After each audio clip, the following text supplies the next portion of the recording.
Hai, Assalamualaikum warahmatullahi wabarakatuh. Pada pertemuan kali ini, kita masih membahas mengenai cerita rakyat atau hikayat dan cerpen. Silakan disimak materinya.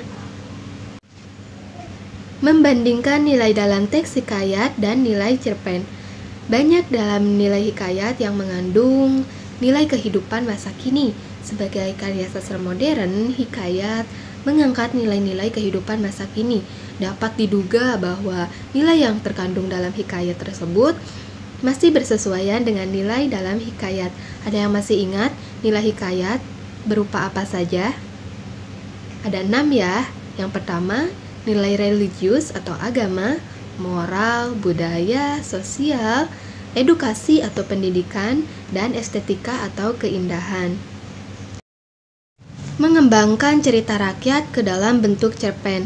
Langkah yang harus kita perhatikan ketika kita akan mengembangkan cerita rakyat ke dalam bentuk cerpen, yang pertama, kita harus membandingkan terlebih dahulu alur cerita dalam hikayat dan cerpen. Salah satu unsur intrinsik yang sangat menentukan keberhasilan sebuah cerpen atau hikayat dalam menyampaikan cerita adalah alur. Alur merupakan rangkaian peristiwa yang memiliki hubungan sebab akibat yang membentuk satu rangkaian cerita yang utuh.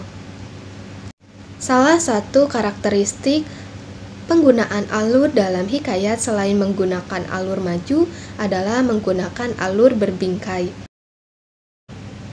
Alur mundur dalam sebuah cerita berarti cerita dimulai dari masa lalu ke masa kini atau dari masa kini ke masa yang akan datang. Sedangkan alur berbingkai berarti di dalam cerita ada cerita lain. Biasanya disajikan dengan menghadirkan tokoh lain yang bercerita tentang suatu kisah. Perhatikan contoh alur berbingkai dalam kutipan hikayat berikut ini.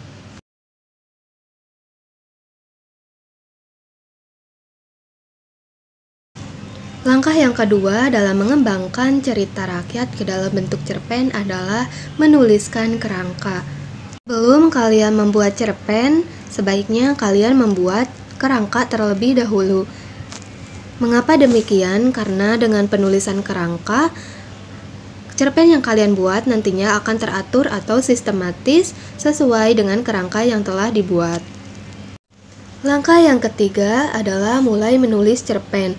Setelah menulis kerangka, kegiatan selanjutnya adalah menulis cerpen berdasarkan cerita hikayat yang telah kalian baca.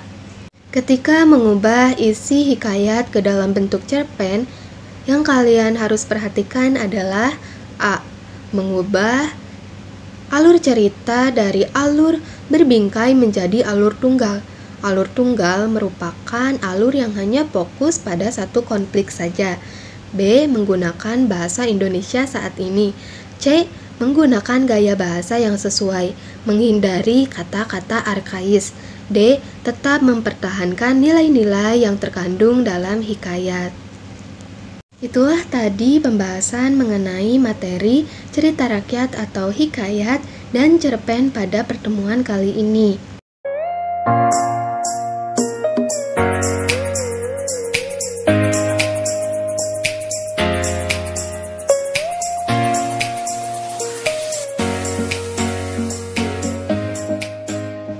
Selamat berlatih mengerjakan tugasnya, yakni mengembangkan cerita rakyat ke dalam bentuk cerpen.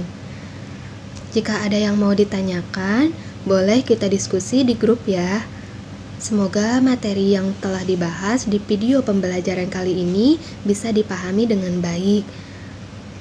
Sampai jumpa. Assalamualaikum warahmatullahi wabarakatuh.